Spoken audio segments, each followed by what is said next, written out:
So you should have your bedroom scenes open. If you're not paying attention to me while I'm doing this, you should be working on your texture. But I'm about to show you.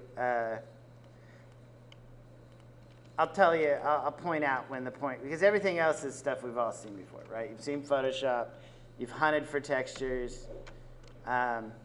Things with textures. More resolution right now is better than less. So there we go. See how big this is, image size. So it's I'm going to make it 512 by 512. And I'm going to save it to the desktop. Drop. Desktop. Call it, I'll save it as a TIFF, which is my preferred format. I don't want ICC profiles. I don't want layers. I just want a flat TIFF. What happens if it's all layers? It won't load into Maya. I don't think so. I could be wrong, but I don't think it will. Also, like a layered Photoshop file works in Maya software, and unless I'm mistaken, it does not work under Mental Ray, which I don't know why it doesn't do that. It should. I was hoping when NVIDIA bought Mental Ray that they would make it more user-friendly, but that has not happened yet. Huh? Sure, but like, I mean, it's just, they're already paying the programmers to hang out there and program and stuff, so.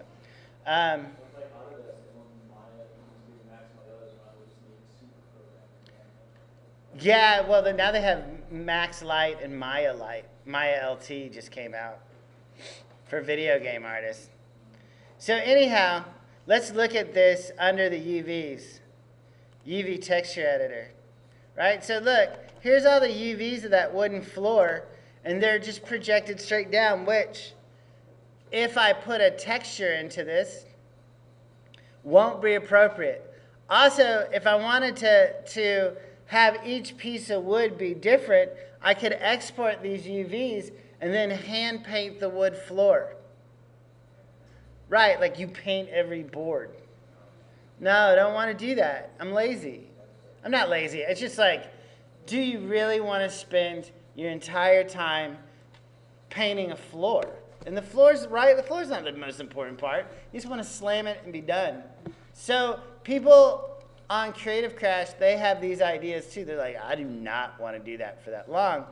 So first I'm going to put a texture on it, and we'll see one of the problems when I assign. I'll start with the Lambert, and then I'll show you how I'll transfer it into an MIA shader. I'll just reconnect some of the connections. Desktop, plywood, boom. Putting it on there. It's not showing up. 6, there we go. So look,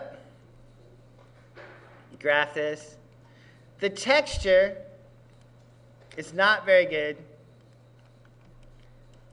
But also you see how the wood grain is going in the wrong direction, number 1. And number 2 is not filling the boards. So I got several different problems. The first problem is the texture is not very good. So I should go find another texture, or I should make this seamless, right? Another thing that is different than the guy who taught this class before me. Did y'all make a seamless texture in 3D Foundations? Remember we discussed seamless texture? Okay, so an assignment in the original class was to make 5 seamless textures. We'll go over that in a bit, but right now we don't have that. So I'm just going to go to I went over here, I selected it, I graphed the material I made.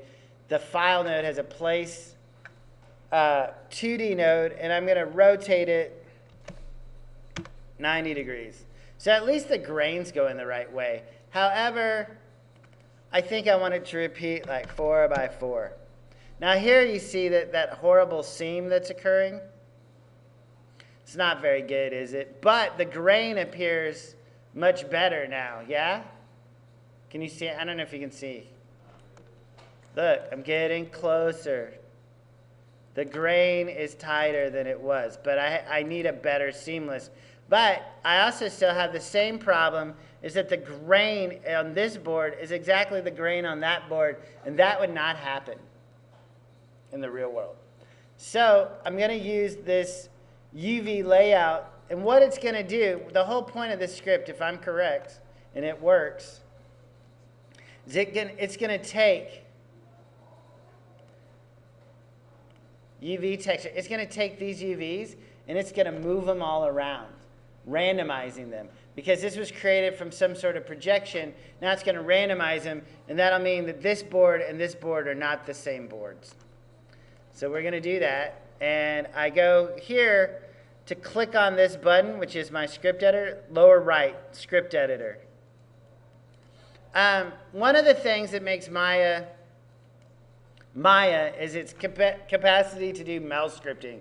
And that's one of the reasons like companies like DreamWorks liked Maya, was that you could get under the hood of it. Industrial Light and Magic like this too, that you could get underneath the hood and write new tools into the system easier than you could in other programs that existed, right? Like it was harder. If you wanted to do a tool in 3D Studio Max, you used to have to like type it out in C++, code it out, make the program. Here you could have a script language where if you were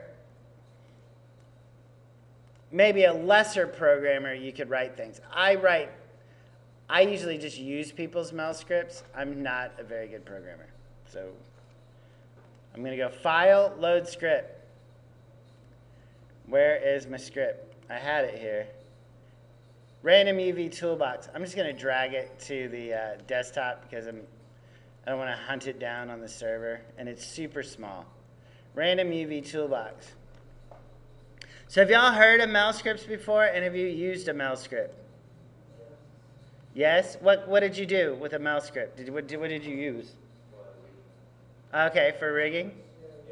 So I'm going to go File, Load Script, Desktop, and there it is, Random UV Toolbox. I'll open that. And I'm going to correct, I selected all the script, and I hit Control Enter. And what that did was it evaluated the script. The script's now loaded in memory. But scripts aren't like plugins per se. Like a plugin will just pop up and it's nested in deep. Here I got to go over here. I'm going to grab the name. It says Random UV Toolbox. I'm going to copy it. And I'm going to paste that name right there. Maybe put a semicolon. And I have the object selected. And I'm going to hit Enter. Are you going to work? There it goes. So it gave me a GUI, a graphic user interface, that was created by this script. Like this is the entire script, right? It's not a very long program. And it just says random U, random UV, random V. So I decided I'm going to hit random UV. And that didn't do me any good. So I'm going to hit Control, maybe I do Edit, Undo. What I'm going to do over here is I'll take these objects and I might have to break them apart. So let's look at it in the outliner because they can be combined together, and they are. So what I'm going to do is I'm going to go to polygons, mesh, separate. Now it's a group. I have it all selected. Now I'm going to try random UV. They're all moving together, so that's still no good. Got to go back to the poly surfaces that were part of that group. And I want to select all those and now hit random UV. And now it's doing what I expected to do. See how it scattered the UVs everywhere? Say yes. Yes. The UVs have been scattered all over the place. And now, right, this board is different than this board. Now, I still got to fix my wood grain thing. This is horrible. So I'm going to go back and find a better texture or fix that texture.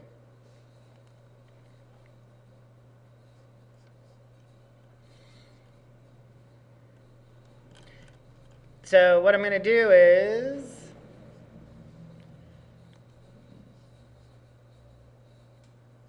Seamless. And here's a really horrible plywood, but I think it might be pretty good. How big is this? No, it's not. It's not big enough. I need bigger. This one's a little... Hey, where'd you go? I'm looking. This one looks a little better. It's still not as big as I would like.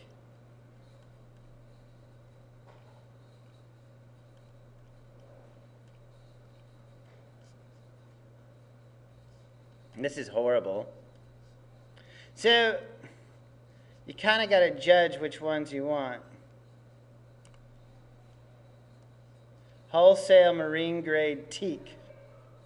But it's really big, and it has a lot of imperfection in it, which actually, to me, I think is going to be better for my purposes.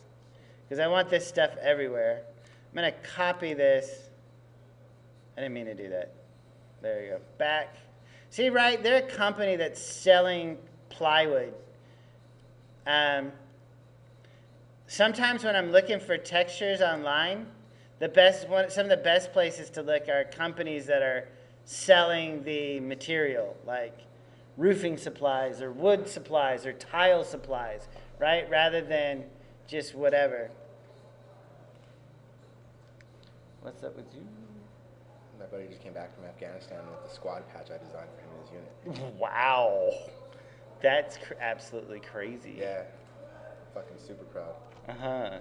And we just recorded that. I'm awesome. Hey, you going by the shop at any point? I would really... Okay. 8 o'clock? 8 o'clock? Yeah, that works. 8 o'clock works for me.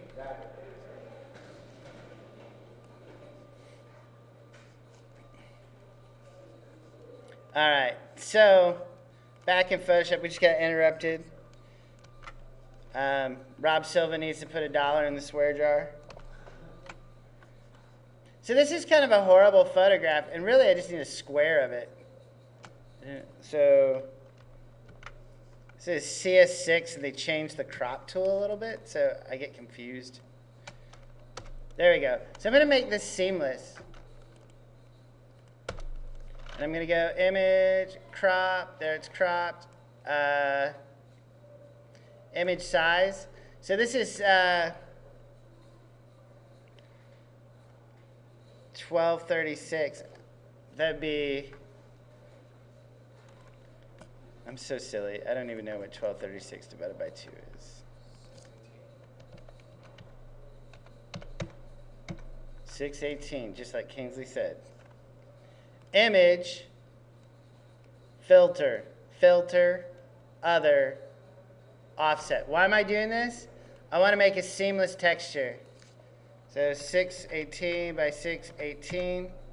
Here is my seamless that I wanted to make, and it could be a lot better. I'm using the stamp tool first. Just kind of going to stamp this edge. But you see how I'm not getting a really clean? Yep. It's horrible. So maybe I go to the healing brush. Healing brush. Making this brush bigger. Healing brush. So hopefully this will cause more blending. Calculating. Better blends. Like, I don't need it to be perfect. I just need it, like, because I'm trying to get irregularity, but I want to get rid of harsh lines that don't do me any good in my texture. Even though I just made one, so. Now, I used to spend way too much time cleaning up the image before I put it on the object. And why not just put it on the object and see what sort of errors are really occurring with this? And then you can change it out. Because part of this is I don't want it to be super even. I want this to be uneven so that the colors shift across. So let's call this plywood 2. No layers, no profile. I put it on the desktop, which is a bad habit. Come back. Let's go out to my hypershade. Change this to plywood 2. Let's go in the wrong direction. Rotate it 0.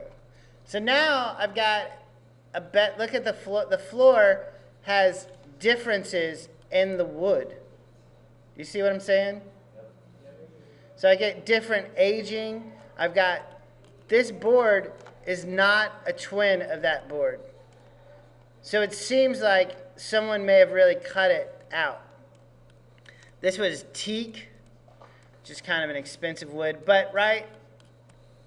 And you saw I had gradients, but now I have gradients on my wood, and I don't think, if I played with this, I don't think anyone's going to notice. Another thing to remember, this crack, right, there's stuff down there. So you might want to put a texture there. Maybe like you put a really bad concrete texture there that's dark. It'll fill it up. Which is what I think I might do right now. Also, it's cool to shoot your own photographs to get cool textures. It's also cool to just get stuff off the net. What's the best is to get your model textured fast. Like, you want to just, like, the more I do this, the more I just, like, have, like, pouches of things and just throw them on really fast. And then I look for the errors in it and correct those errors. You know what I mean? Like, I used to prep the image forever and a day and then put it on and realize I had to go back and redo it. Throw the texture on really fast, see if it holds, or you only have like 1 or 2 things to correct for, and then you've got less work is always better than more work. But I want to ask, if the texture, usually when we save file and move to the computer or any other devices, usually we have to reapply the texture. Well, if you have to reapply the texture, if I had put the texture plywood 2, see this texture the proper way to do this, where you don't have to reconnect things, is like show. Also, I have another script. I have a script here somewhere on the server that we'll get, that I didn't introduce to people in 3D Foundations because I didn't think you could handle it, but it'll collect all your textures like Quark does or Adobe InDesign. Like when I was a desktop publisher, I work on a package and I'd have images make the package up, right, in a desktop publishing program. And those images wouldn't have been brought into the program. They'd be linked as external files outside the program. I'm going to sneeze. So when you went to go to the printer, the program would have a function which was called collect and save. And it would collect all your images and all your fonts and put them into another folder so that when you went to the printer had everything that you needed. So here it is, plywood 2. I'm going to copy this, and I'm going to put it in the correct location is this, lighting and shading. Here's my project. It should be here, paste.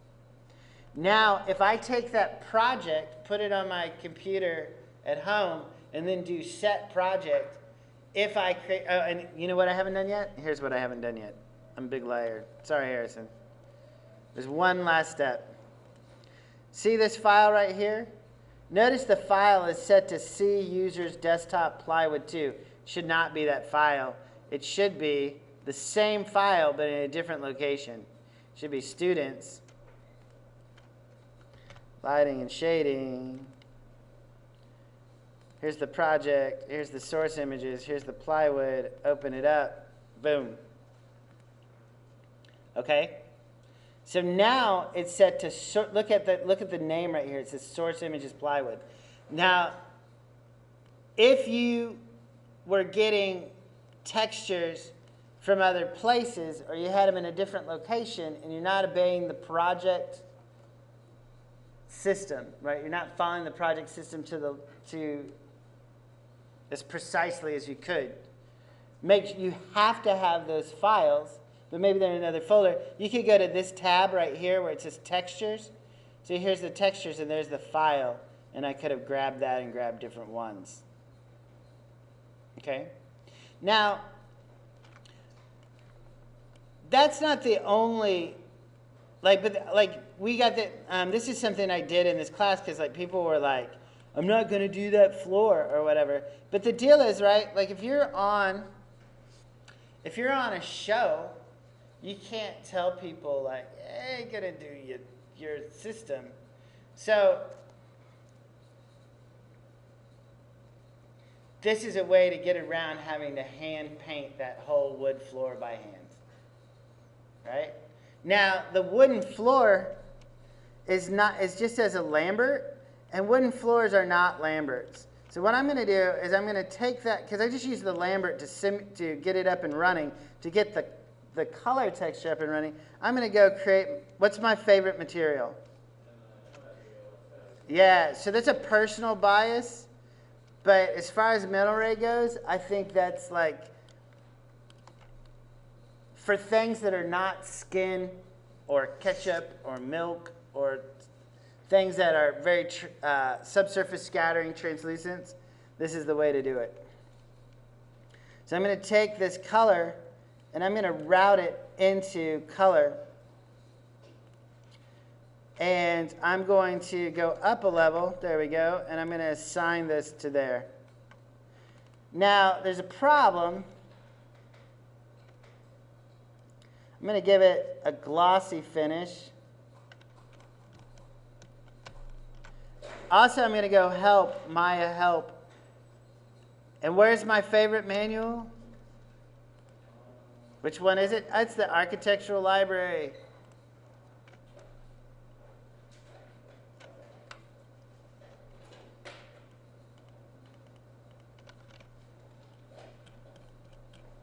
And I want to find tips and tricks, which is way down here. What chapter is it going to be? We're getting there.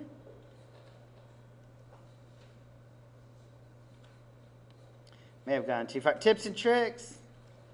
General rules of thumb for glossy wood flooring, etc.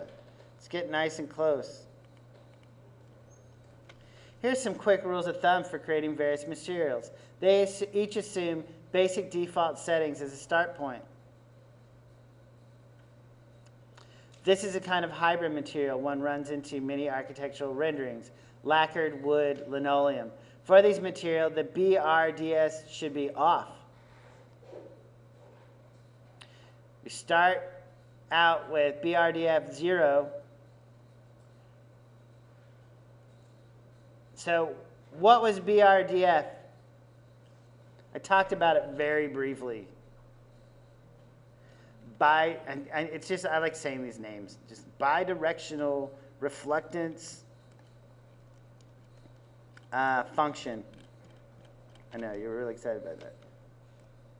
Love it. All right, I lost the chapter.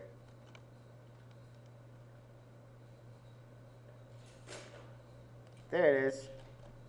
BRDF, BRDF, BRDF. Oh, I lost it. Well, anyhow, basically, it's like it's shiny from one specific angle. Go. Going down, down, down. Oh, here's one. This looks like blurred reflections.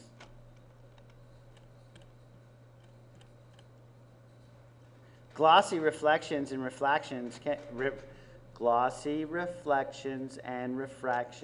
can be interpolated.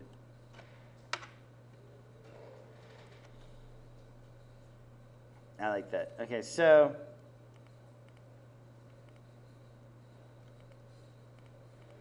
might go back to that little setting, but tips and tricks. For clear, fairly strong reflections. So it wants me to change BRDF. I'm going to use, oh, there we go. I'm going to do a custom BRDF. Where are you, my friend? So it is 0.2, 0.1, 0.2, 0.1, 0.5, really low.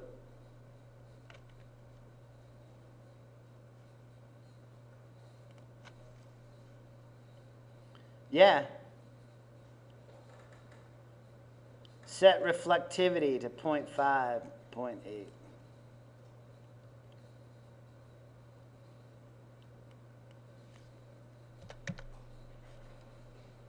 One last time to check it out. No, it's 0.2, 0.1. 0.21. Fine. Reflectivity. I'm going to turn it down to 0.5. Now here's something else. It's super glossy. It's not really glossy. So what if I routed this into glossiness? Maybe not. I'm going to break that connection. I'm going to take this piece. This is something I want to show you.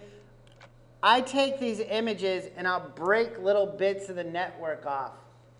I'll adjust them. Sometimes I'll take one image and I'll route it into one component, but I want to route the same image, but then do a little bit, maybe change the color value of it and pull it down. So what I'm going to do is I'm going to take this piece right here. I'm going to go edit, duplicate with connections to network, and look what happened. The same place node is being routed into both these files. Now I'm going to take this one and I'm going to put it into glossiness. I'm going to do it again. I don't want to duplicate the shading network. I want to duplicate with connections to network.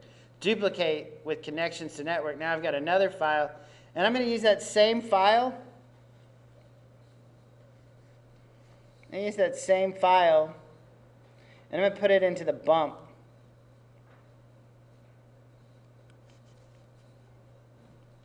There we go. So I put it in the bump. And I have no idea how this is going to look right now. So I'm going to go to camera 1. I'm going to get my render view up. I'm going to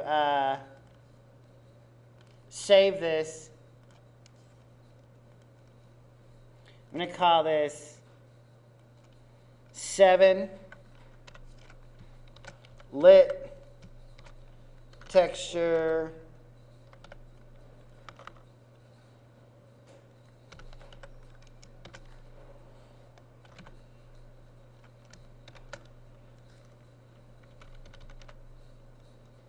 So I've saved that as another file. And I don't really want to render this out full because this thing took like a long time to render. So I'm going to go to test resolution. And maybe I do this. Well, I could just keep it this high. But if I saved it and I did something like this, I'll just render this section right there. And it doesn't work. That's horrible.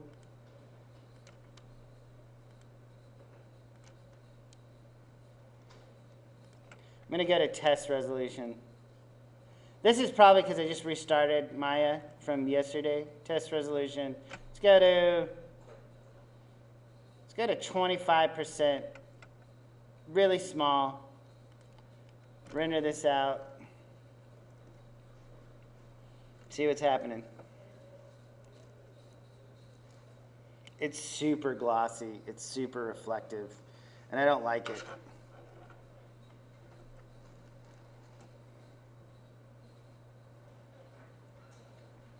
So unfortunately, I just made my wooden floor look like it's been covered in like 14 layers of epoxy, like it's like a roller skating rink. You know, it's too shiny.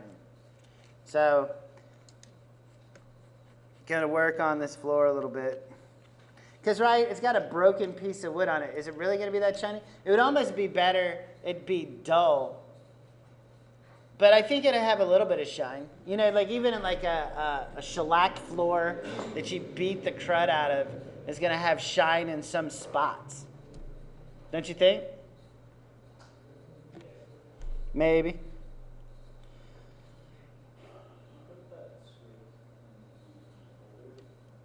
It is in the folder. I put it in the videos, where the videos were.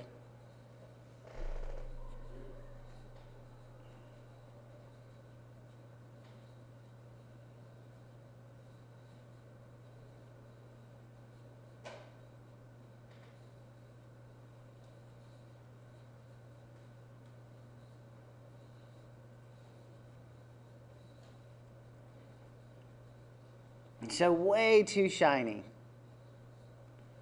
And I can't even see it that well. So I got to figure out how to control this shininess, because it is ridiculous. One, reflection is set to 0.5, and I tried to route I'm going to try routing this into the reflectivity.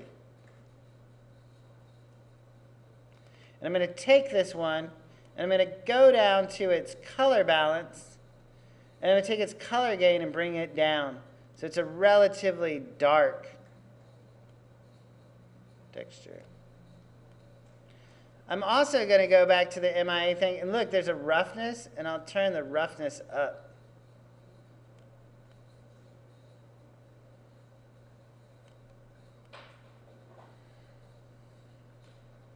Might even take this and route it into roughness. So I did a lot of changes. I better do a test render because I don't know what I'm doing. I've like, once I do more than a couple of attributes, if I do like 8 or 9 attribute changes, I'm not going to know which attribute I actually changed.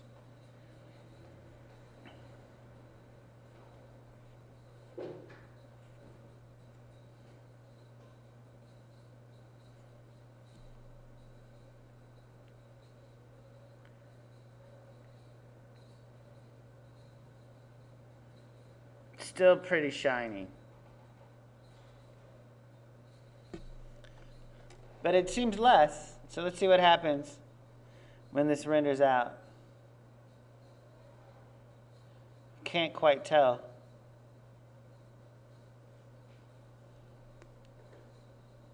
Because I tried to use the map of itself to break it up. Because like there's a concept of broken specularity. Have you ever heard anybody talk about broken specularity? Outside, they sprayed that concrete with some sort of epoxy, and it got shiny and stuff, right? But like the water changes differently. If you go out and you look at some of the concrete outside, is it all uniformly same color? No? Right? They ground up a bunch of different minerals to make different vats of concrete. Like, look at this. There's like pebbles, and that is not uniform concrete for whatever. It looks like pretty industrial. But like, whatever's causing the cement or the concrete to hold together, it's composed of different minerals. Some minerals might be like little bits of quartz, and they'll sparkle in the sun. So much so that they have special concretes that they'll put outside of a bank or a fine hotel where there's like glittery rocks put into the concrete, and as you walk by, they'll sparkle. So specularity is like reflections of lights in an object, and you can manipulate materials to get different results. So here it looks too shiny. I'm going to break off the reflectivity and the glossiness. I'm going to break those connections. I'm going to turn reflectivity way down. I'll turn glossiness way down. And then I will try the next render.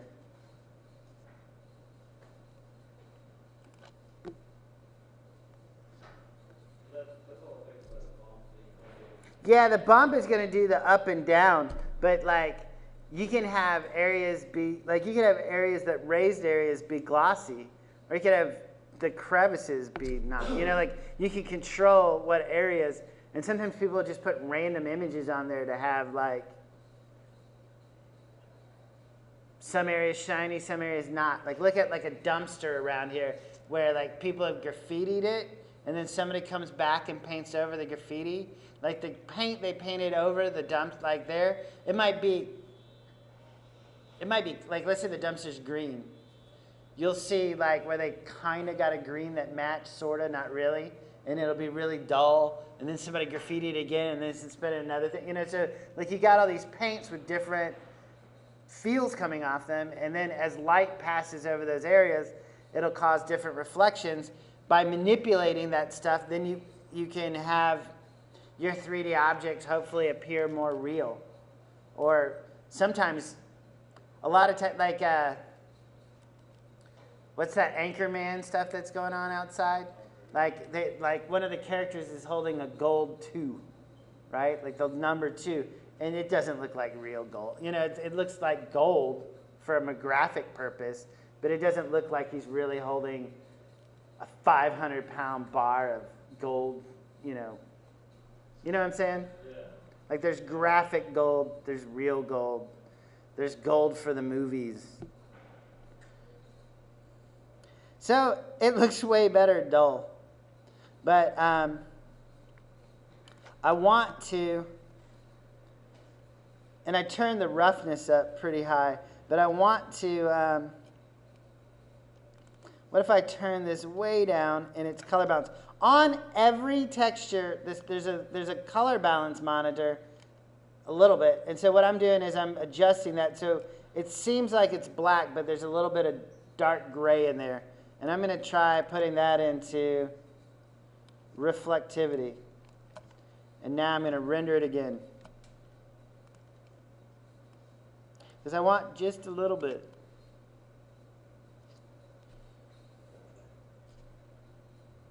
So when I turn the reflectivity on, even just a little bit, it's going to start causing more reflection. But also, I don't want those reflections to be really sharp. The sharper the reflection, the shinier the object seems. The duller, you know, and then some objects will have dull reflections on them. Like a chrome sphere will have a bright, shiny reflection. But a sphere that was banged together out of like iron, it's not going to have a consistent, you know, it's not going to be as consistent. So it's rendering, and I'm about to stop this video and do a big rendering of this, and I'm going to keep analyzing this texture until I get it where I want. And I'm going to just keep going through and thinking about different ways to put textures, and you should do the same, right? Because this is your homework this weekend, is to texture this room the best you can. There's 3 posters on the back. There's a guitar. If things are not the way you want them, then you got to adjust them. Don't go crazy with it, but do go crazy with it. What am I saying? But I want you to get as awesome of this texture as you can get, right? Like yeah, like I mean, like basically, you're gonna have times where if you're like, let's say you're a 3D artist on a video game, 3D artist on a show, and they're gonna be like, in this scene, we got a bedroom, and maybe like our little cartoon character will walk into this bedroom and interact with some things. And if you're a set decorator or a set dresser or whatever, you're going to have a limited amount of time to texture as much as you possibly can and make it look good. So here's an exercise in that. Right? How are you going to handle this cardboard box? How are you going to handle any element inside of here? So right now, this is kind of yucky. I'm going to make a big render to see how it's looking, and I'm not going to record that.